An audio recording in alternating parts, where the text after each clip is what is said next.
Hi everyone, welcome to AWS live training. So today we have combined few topics, small topics, and we'll be covering those topics during today's class.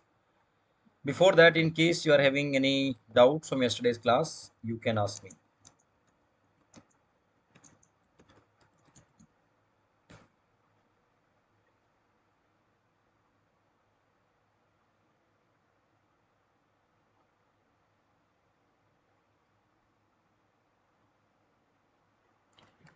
Okay, can someone please confirm over the chat if you can hear me properly?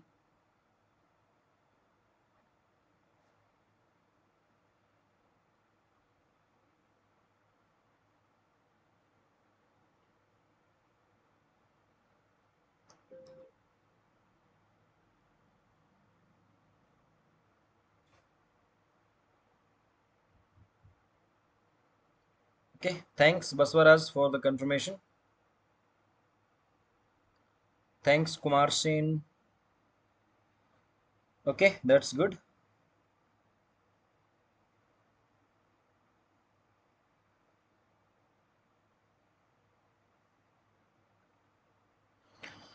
Okay, so now let's start.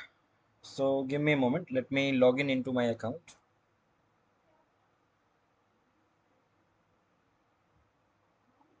So I would need to enter my password, and along with that we need to enter our MFA code as well. What is this?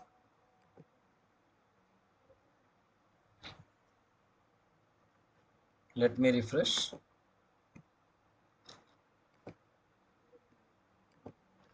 I need to enter my MFA code. So let me open the app. 269525.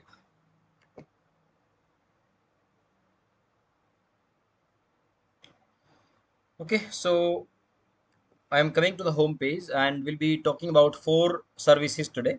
We'll be starting with CloudWatch. So if you remember, we conducted one class for Lambda function, and that day we opened this CloudWatch service. So CloudWatch has many features. One of the important feature is logs. It maintains the logs for various AWS services, almost every AWS service. So whatever you do on any of the service, that log will be centralized here in CloudWatch. That means if you feel that something is not working as expected, the you should think about CloudWatch. Come to CloudWatch and then start exploring the logs. Okay, so on the left side you can see that there's a logs option. I'm expanding that.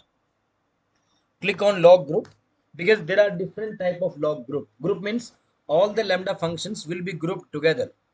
For example, you may have many Lambda functions, 5 Lambda functions.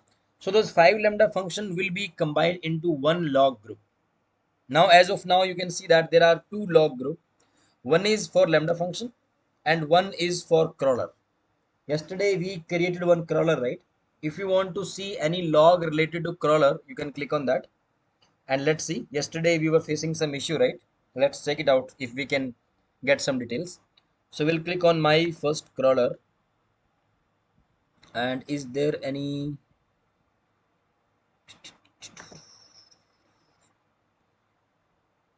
do you see any useful information? Running start crawler for this one, classification complete. Crawler configured with configuration.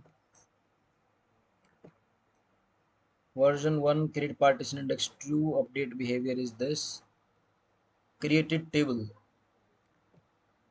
Created table sample employee data CSV in database test DB. So basically, when the things are going in the right direction, you may not need to look into the logs, right? Because the things are working as expectation. But whenever you find something wrong, something missing, you should think about CloudWatch. Come to CloudWatch and check the logs. As of now, we have very limited logs available, like Lambda function and crawler. But if you have many Lambda function and many crawlers, or maybe there are many more services, those logs you will find here on CloudWatch. Okay, that's one thing. Another thing is, you can see that alarm is there. These alarm are very helpful. For example, suppose you have an EC2 instance, and although we try to stop the EC2 instance whenever we are not using it, so that it does not add unnecessary cost to our credit card, right? But still, suppose you forgot to stop your credit card, sorry, stop your EC2 instance. In that case, this alarm can help you. You can set up an alarm, and you can set up some action also. So alarm will be triggered. Suppose you set up an alarm that if the CPU utilization of my EC2 instance is below 5% continuously for half an hour. That means there is no job running, no one is using your EC2 instance. That's why the CPU usage is quite low, less than 5%, right? And if that is happening continuously for half an hour, then you want to take some decision.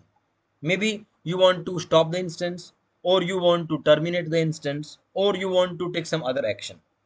In that case, this will automatically taken care of.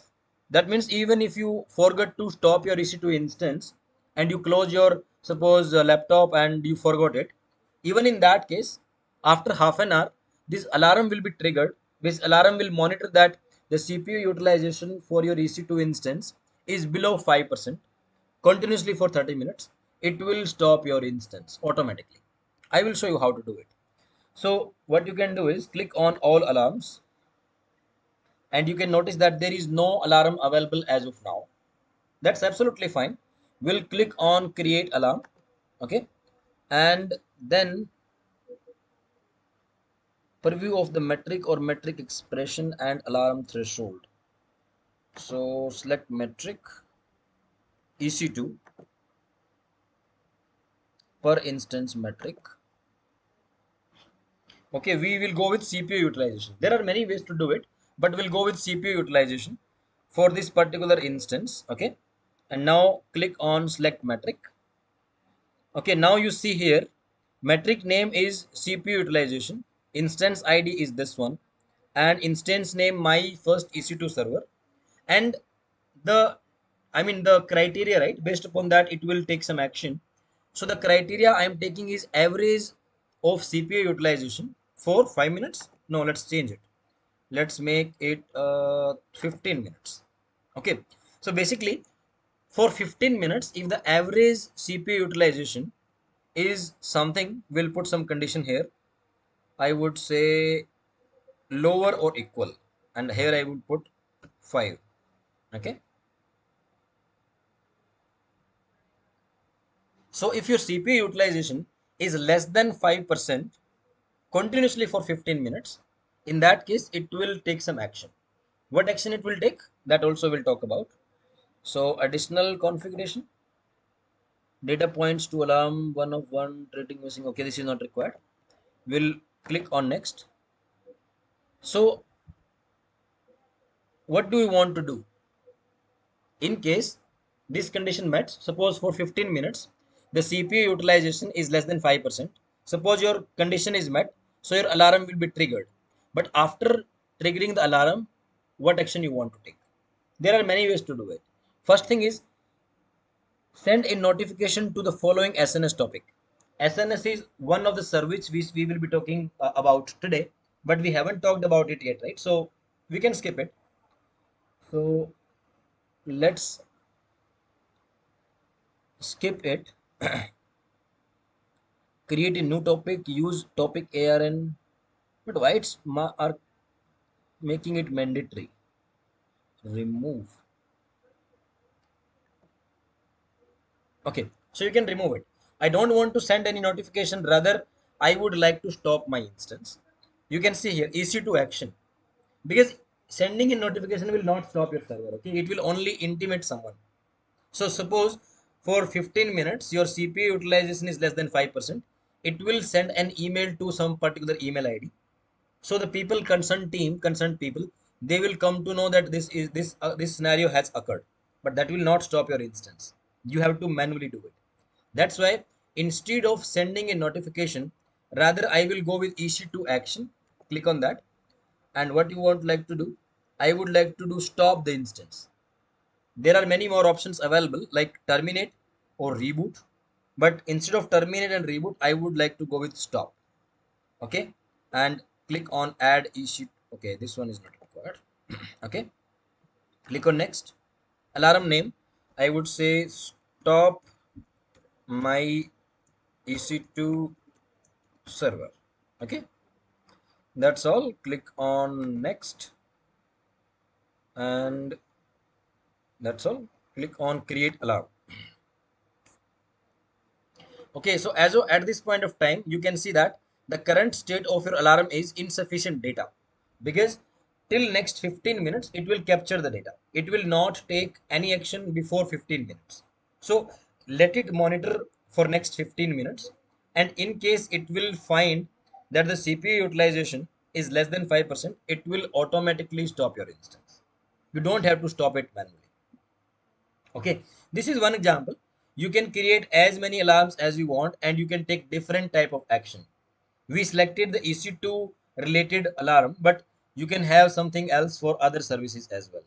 So you should know that there is a facility in CloudWatch which can help you to automate the things and monitor your resources. Okay, so this is all about CloudWatch. In case you are having any doubt, you can ask me. Otherwise, we'll be moving to the next service, and that would be secret manager. Secret manager.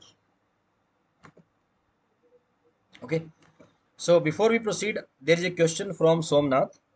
Somnath is saying that, hi sir, I am following your AWS data engineer playlist. I'm in final year IT. Is that enough for an entry level job like 4.5 LPA to 8 LPA? Yes, absolutely, Somnath. Because the training and the playlist you are following, right? That's even for like working professional, the people who are having experience. But if you are learning all those things even from your college time and going as a fresher, definitely that will help you to get a job. There is no doubt on that. Because even few year of experience people are not having that type of in-depth knowledge. So I think my playlist has something around 30 plus video, because that's 6 week training program. If you are going through all those 30 plus videos, and not only going through, you should do the things practically on your trial account. So if you are doing that, there should be like no issue while getting the job, and definitely you will be confident in the interview, because you have done the things practically on your account, and you should be more confident to answer the questions. Okay, does that answer your question, Somnath?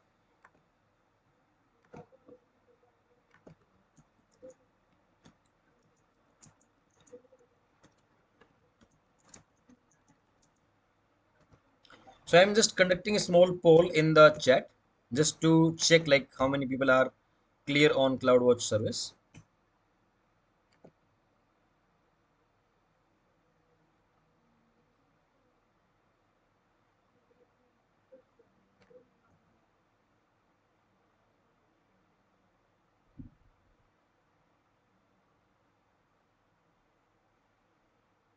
Okay, so Somnath is saying that, sir, can you please provide the PPTs? So Somnath, please ping me on WhatsApp and I will provide it to you.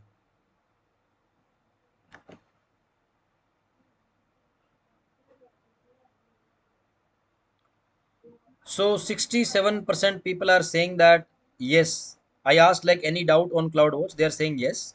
So if there is any doubt, I would recommend that you type your doubt in the chat window, and I will clarify your doubt.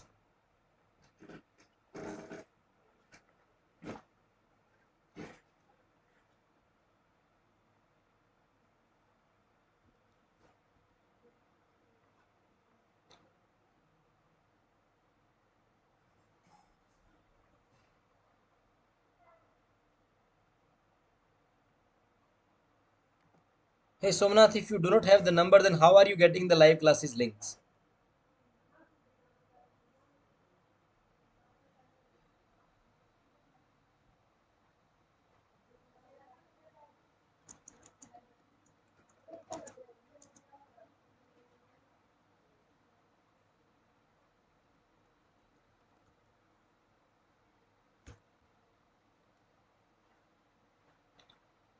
Okay, friends, I think we can start with the next service. I would again say, in case you're having any doubt, please feel free to type in the chat window and I will answer that. Okay. So coming to the next service, Secret Manager. As the name indicates, it is a service to manage your secrets. Secrets like your username and password. not your personal secrets. Okay. So suppose I am writing a Python code and I need to connect to a database. That means I would need the username and password. But shall I keep those username and password in my Python code? No, that's not a good idea, because anyone who is having access to your code, they will get to know your username and password, which is definitely not a good idea. So what we do is we usually keep only the logical part in the Python code or any other language code, but the secret stuff, right? Username, password, any server is running or any human being is doing something, they have some IAM role associated, right? And they have some permission associated with them. So only if they have the permission to see your secrets, then only they can see. For example, with Lambda, there is a IAM role associated. So we can give the permission to the IAM role to read the secrets from secret manager. So only that particular Lambda, not all the Lambdas, only that particular Lambda at runtime, whenever you will run your code, at that point of time, it will read the username and password from secret manager. It will use those things to create a connection to your database. And once your task is done, then it's finished, right? Ultimately, your username and password are not disclosed. They are not printed anywhere. No, those are not directly visible. But yes, those are used at runtime automatically based upon the permission granted, and ultimately your connection was established. That was the ultimate purpose, right? So I will quickly show you how to create secrets. So I will click on store a new secret, and there are many ways to create a secret here. As you can see now, credential for Amazon RDS database, credential for Amazon document DB database, for Redshift, which we talked yesterday, right? So usually what we do is we go with the last option, other type of secret, because that will help you to maintain anything, not only username password. Sometimes you may have many more details, API keys there, some team DL is there, or there can be something else which you don't want to disclose, right? So always go with other type of secret, and then you can provide the key value here. So I would say uh, Oracle DB username. Okay, and suppose the username is Neeraj. Okay, then I will add the password. So Oracle DB password, and I will provide the password here. Okay, you can add as many key value pair as you want. Okay, I'm not adding much now, just adding two. After that, encryption key. Encryption is a way to, you can say, keep your data in a such a format that human cannot read it. Just like even if you open WhatsApp, there will be a message displayed that the WhatsApp chat is end-to-end encrypted. What does it mean?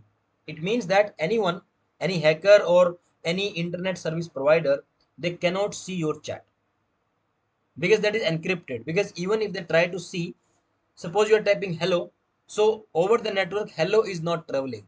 Hello will be converted into a long alphanumeric string, and anyone looking at that, right, they will never understand what this text is all about. That's the purpose of encryption.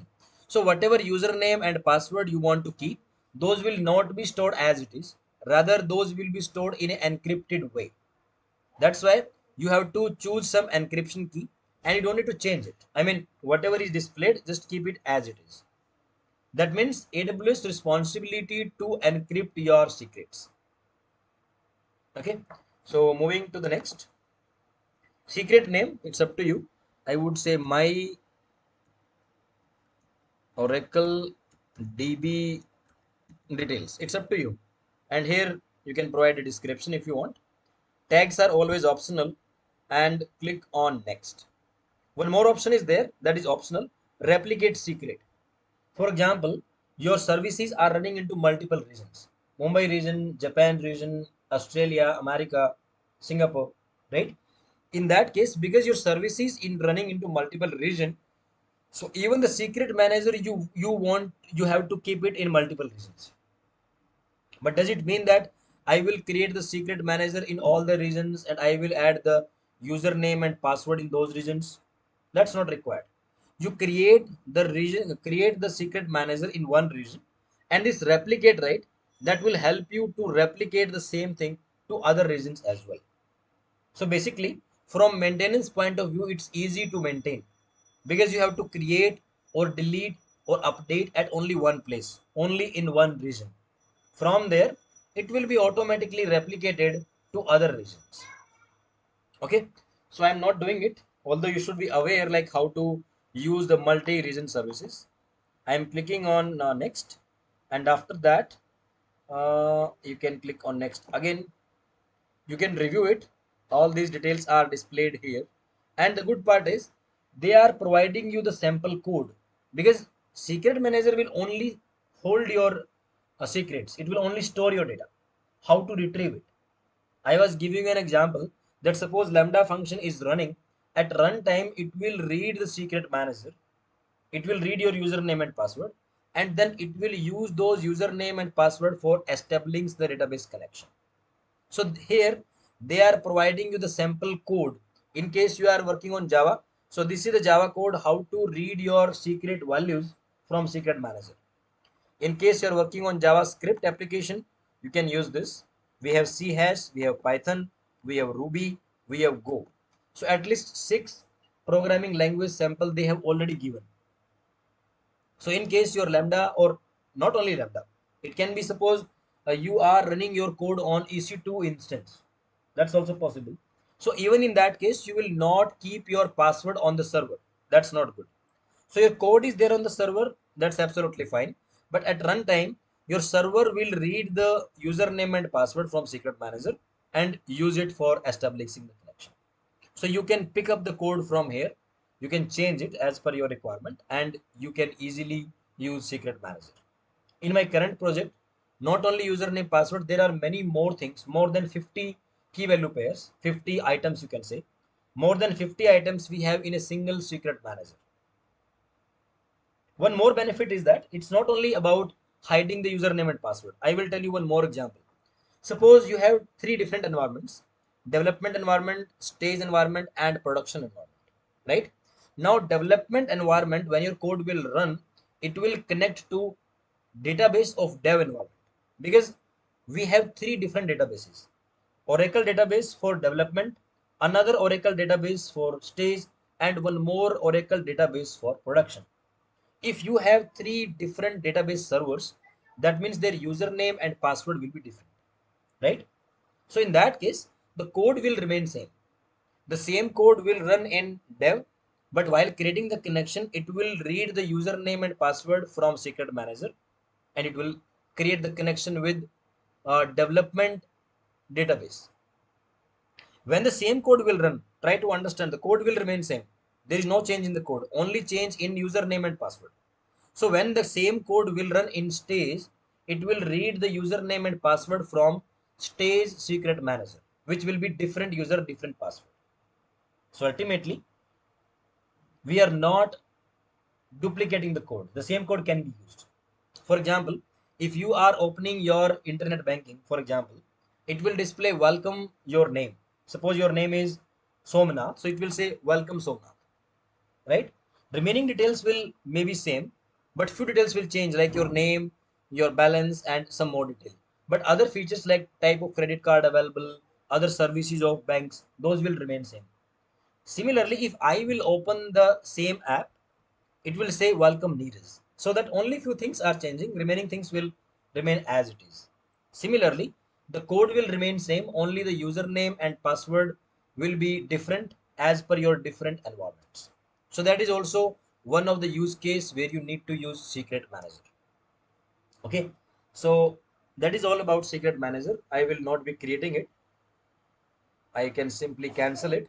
Otherwise, as soon as you will click on store, it will create your secret manager. Okay. So any doubts on secret manager, you can ask me. Otherwise, we'll be moving to a new service with the name SNS. So I'm duplicating this, and will be going with the third service. So before we go, let me quickly check the log, check the chat.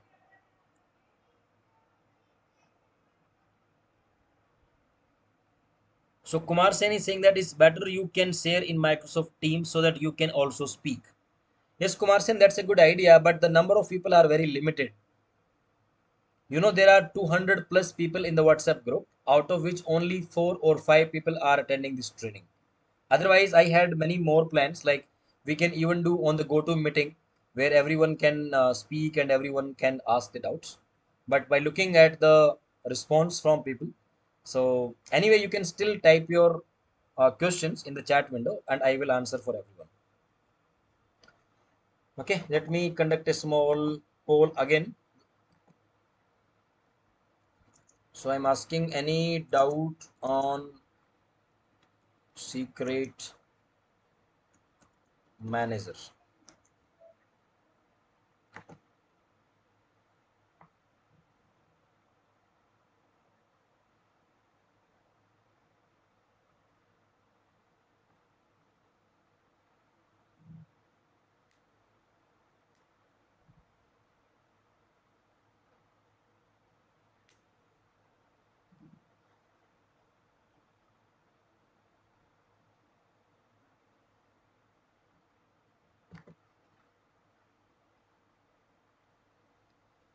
Okay, friends, so there is no doubt on secret manager. That means we are good to proceed with the next service, that is SNS. So I will search for SNS, simple notification service. Okay, so as the name indicates, this one is used to send some notification, and the notification is not only to emails, that can be anything, and not only human being, it can be some process as well. For example, you want to send some notification to lambda function, okay, and then lambda function should treat that notification as input and it should do something. So basically, in order to communicate between human to human or human to machine or even machine to machine, there is a need of notification service. I will show you how to create a notification, how to send message, how to receive the message, everything I will show you practically. Okay. So there is a concept of topics here. The benefit of creating a topics is that you don't have to send to individual people like one by one. For example, just like WhatsApp group, you can say. So there are 200 plus people are part of that WhatsApp group. That means if I have any common information regarding our training, I will not send message to individual person. That's not required, right? I can directly send the message to the group and it will be delivered to all the members. Similar way, we can create a topic in SNS and you can subscribe to that topic. Anyone who has subscribed to that topic, and as I said, it's not only email. That can be email, that can be Microsoft Teams, that can be Slack, that can be any other process. I will show you shortly. Okay. So let's do one thing. Let's create a topic. I would say my first topic. Okay. And click on next step. So there are two type of topics. One is FIFO, first in first out, and one is standard. First in first out means whatever message you will be sending to topic first, that will be delivered first, and whatever you will send second message, third message, those will be delivered in sequence. You can see the features of FIFO, strictly preserved message ordering. That means in whichever order you are sending the message, those will be delivered in the same order. And exactly once message delivery. Message will be delivered only once. High throughput up to 300 publishes per second. You can send 300 messages per second and it is capable of delivering those messages to its subscribers. Okay, that's one type. Standard type is less costly. The reason being is, first of all, best effort message ordering.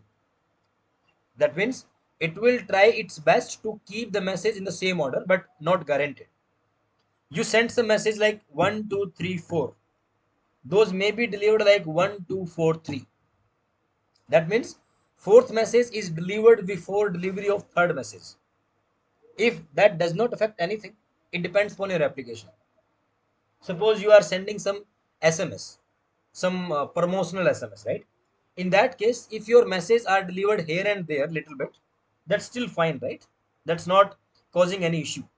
But if something process based, then that can create some problem, right? For example, you are asking someone to like delete some order, okay, and in between you also told like to start the like shipping of the order, right? So the sequence matters. If you already deleted the order and after that if you're saying please start shipping the order, does not make sense. That means initially the customer placed the order. After that, you shipped the order from there, and in between, customer has updated on the app like they don't want this product. They cancel the order, right? So sequence matters here a lot. If you will change the sequence, the meaning will change. So it all depends upon your requirement. If you want to preserve the message ordering and you want only exactly once message delivery, then go with FIFO, first in first out topic. Otherwise, in most of the scenario, if that is not the requirement, simply go with the standard topic creation. Okay, so this one is the name of my topic. There's a display name also. Display name can be little different. This actual name, right, this will be used by many services of AWS internally. But for display purpose, if you want to give some fancy name or some lengthy name or some small capital, you can give anything. But again, that's optional, so we will skip it. So we'll go ahead and click on create topic. That's all. So we only did one thing, provided the name of the topic, and we also specified whether we want to create a standard topic or first in first out topic. That's all. Shall I send a message to this topic? I can do that, but where it will be delivered? It will not be delivered anywhere because there is no subscriber. It's like I created one group, there is no member, only I am the person, right? If I will send a message to that WhatsApp group, no one will receive it because there is no member. Same thing is here. You created the topic, that was first step. Now it's time to add the subscriber to your SNS topic, and I will show you how to add the subscriber. So come down and you can see here it is saying zero subscription. There is no subscriber as of now. So let's create subscription. And while creating the subscription, you will see the protocol. Protocol means type. Who can receive the message? So Amazon Kinesis Data Firehose. That's one of the AWS service that can be receiver, that can be subscriber. That means if you will send any message to your topic, that can be delivered to Firehose service or Amazon SQS service or Lambda function or email. We have email JSON. We have HTTP website, HTTPS website. We can even use SMS. So many options are there. To keep it simple, let's try to email. Then provide the email address. I will provide my email address.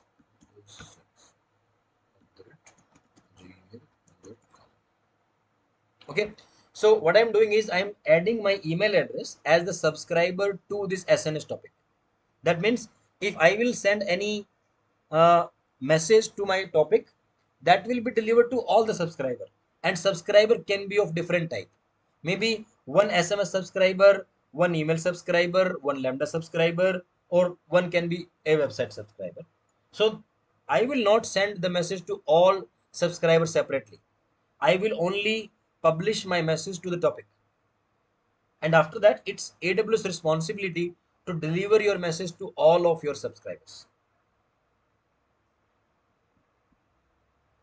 Okay, so now let's move ahead and click on create subscription.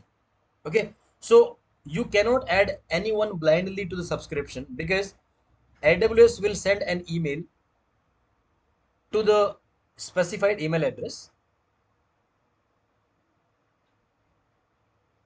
Okay, and after that you have to accept it. You have to, I can say, confirm that subscription. Then only you will be added as a subscriber.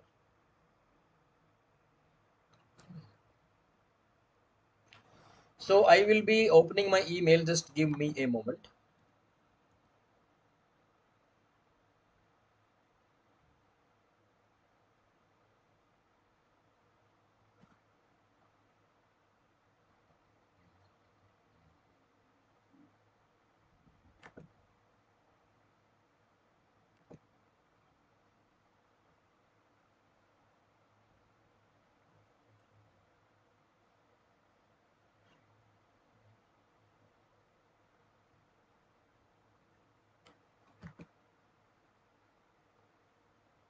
So you can see my email, the first email, right? AWS notification subscription confirmation. So you have chosen to subscribe to this topic. This is your topic name. This is known as ARN. ARN stands for AWS resource name. Every resource you create in AWS has a full name that contains your unique AWS account number as well. So you read this out: ARN colon AWS colon SNS AP South 1, then 12 digit of your AWS account number, and finally your topic name.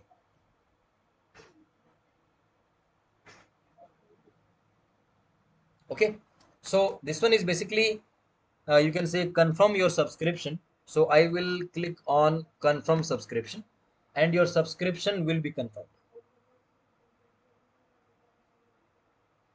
That means your email address has been successfully added as a subscriber to SNS topic. Would you like to confirm? We'll do that. Let me open additional tabs and we'll go back to my first topic and we'll be checking the subscription list, and you can see that confirmed. That means the subscription has been verified. Without verification, it will, even if you will send a SMS to SNS topic, that will not be delivered to your unverified subscriber. That means you have to verify your subscription. Okay, so I'm stopping here. In case you are having any doubt till now, you can ask me.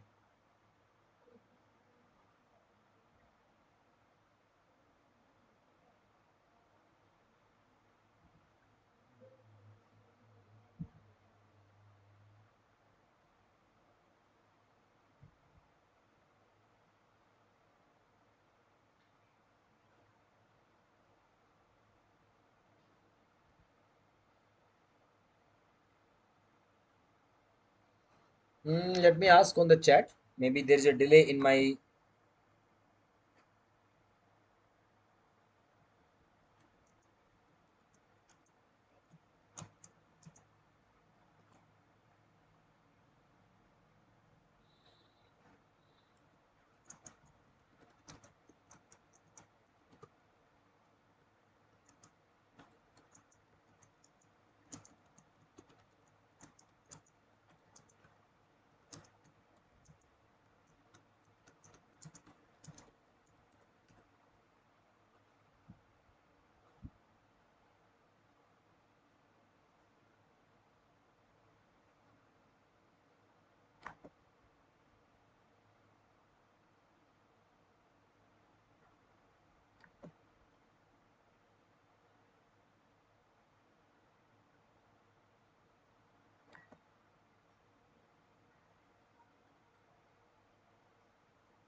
Okay, so let me quickly publish a message to this topic so that we can check whether we are receiving the email or not.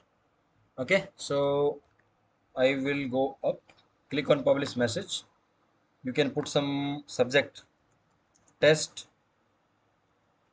message. Okay, and in the body, this is a text message from AWS SNS topic.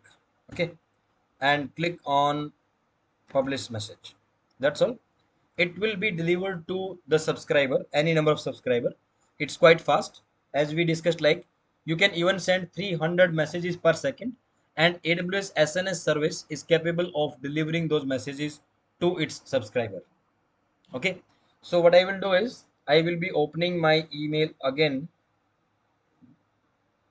Give me a moment.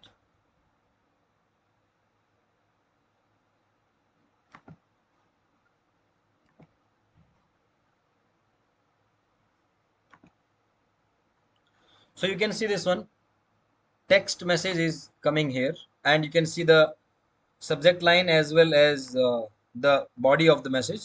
This is a text message from AWS SNS topic. right? So the message I posted on my topic, that is directly delivered to your email. As we discussed about other options, you can even send a message to a Lambda function, and Lambda function can perform something after reading your data. It all depends.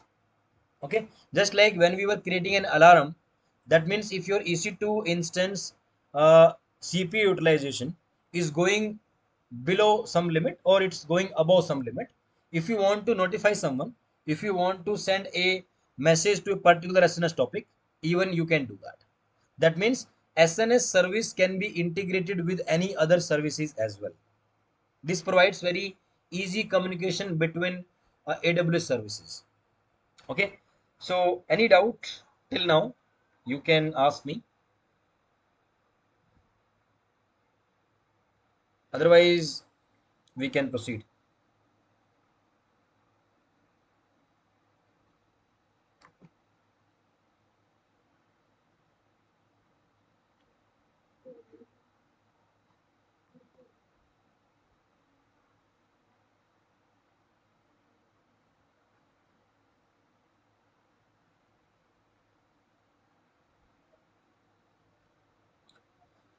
Okay, friends. So with this one, we are done with SNS, and now we will be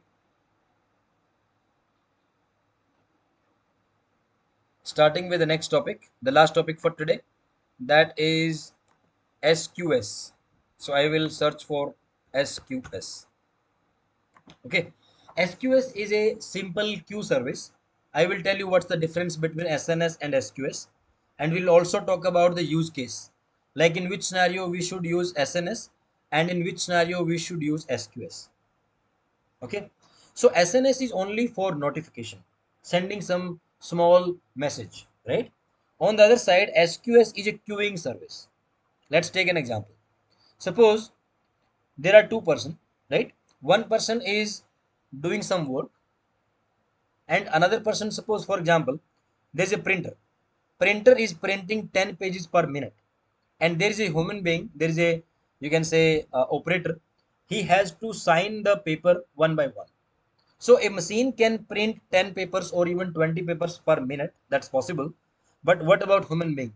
He or she can sign 20 papers in 1 minute? That would be little difficult, right? In that case, what we will say is that, okay, whatever printouts are there, please put them on table, because we'll take our time to sign the paper one by one. That means the consumer and the producer does not have the same speed. That means we need some intermediate buffer where we can, where we can maintain the data. For example, when the postman is coming to your home, and whenever the postman is delivering some letter, at that point of time you may not be at home. That's possible, right? It's not possible that always you are standing on your gate and postman is coming and deliver something to you. In that case, what we do is we have a mailbox in front of our home, right? That means whenever the postman will come, whether you are at home or you are not at home, does not really matter. The postman can put the letter inside the mailbox, and whenever you come after 2 hours, you come after 2 days, you come after 4 weeks, your letter will be there. As soon as you are coming back, you can just check your letters. So the mailbox is a intermediate buffer between the delivery boy, or you can say postman, and the receiver. That means the delivery boy and the receiver, they are, it's not mandatory that they are available or they meet personally. That's not required. Same thing is here. When there are two AWS services in AWS, they want to interact with each other, but the speed of producer is quite high and speed of consumer is quite low. That means the rate at which your producer is producing the data, your consumer cannot consume the data at that same speed. It cannot process that data at the same speed. That means we need some intermediate buffer, so that your producer will produce the data maybe in 1 hour, but your consumer need 5 hours to consume the data. Your consumer needs 5 hours to process the data. So in the meantime, the queue will maintain your data. So your producer will put the data into the queue. Your queue is capable to hold your data for a few days, and your consumer, it will pull the data. from the queue and it will process the data. And that's not mandatory to be at the same time. Maybe your producer is producing the data in the morning and your consumer will be consuming the data in the evening. In the meantime, your queue will hold your data. That's the ultimate purpose of SQS service. So there is no, you can say SQS as of now. So you will click on create queue. And now what we will do is, just like for SNS, we had two types, standard and FIFO, first in first out. Same thing is here. Either you go with standard SQS queue or you go with first in first out queue. So first in first out, that means first in first out delivery, and exactly once processing. Your data will be processed only once. On the other side, if you are going with the standard one, right, at least once delivery. That means your message can be even delivered more than once. Not always, but sometime it's possible that a particular message is delivered more than once. And best effort ordering. The messages are added to the queue in a particular order. Suppose they are added as A, B, C, D. But while delivering to the consumer, those may be delivered like A, C, D, B. There can be little bit here and there in the sequence. So again, it again depends upon your project's requirement. You can choose it as per your need. So I will give some name, my first queue. Okay. And there are a few more details like message retention period. How many days you want to keep the message? Maximum time. Here it's mentioned as 4 days. That means within these 4 days, your consumer must consume the data from the queue. 4 days is a good time, right? We are not expecting consumer to consume the data immediately. That's still okay. Your queue is capable of holding your data, but within 4 days, your consumer should consume the data from the queue. You can even change it. I think maximum is 14 days. You can see that. Should be between 1 minute and 14 days. So maybe you can make it 10 days, for example. That means your data is safe in the queue for next 10 days. Within those 10 days, your consumer should consume the data. Otherwise, the data will be removed from the queue. It will be lost. Okay. And after that, there are a few more options. You can specify the encryption. Whatever data is stored in the queue, would you like to encrypt the data? If that is the case, you can do that. So I will come down and you can see one more option, dead letter queue. In case your data is not processed within that specified limit. For example, unfortunately, out of 10 messages, one message was not processed even after 10 days. In that case, what will happen? As per the standard procedure, SQS will discard that message. SQS will delete that message which was not processed within 10 days. But what do you want is, you are saying that please don't delete it, because there can be some exceptional scenario that my consumer could not pick this message and I still want to keep this message, but not in this queue. I want to keep these type of messages which are getting delayed in a separate queue, and the separate queue is known as dead letter queue. And you can read the description. Send undeliverable message to a dead letter queue. That means the message which were added to your queue by your producer, and we were expecting that the consumer will consume the data from the queue within 10 days, and consumer consumed the data actually, but few messages were still left. Those were not consumed. Maybe there was some issue with those messages. So for future analytics, because maybe my team would like to investigate further why these messages were not consumed by the consumer, is there any issue with the data? So in that case, whatever messages were not delivered or not consumed, those will be moved to a separate queue which is known as dead letter queue. But that's an optional thing. By default it's disabled. In case you want to enable it, that means you would need two queue. One is main queue and one is your dead letter queue. Okay. I hope that uh, makes you little bit aware what SQS is all about. You can click on create queue and your queue will be created. Once your queue is created, it's ready to hold your data from the producer side, and your consumer can consume from the queue. It is an intermediate buffer between your producer and consumer. Okay, so friends, with this one we are done with SQS service as well. In case you are having any doubt, you can ask me. So I am going back to the chat and let me quickly check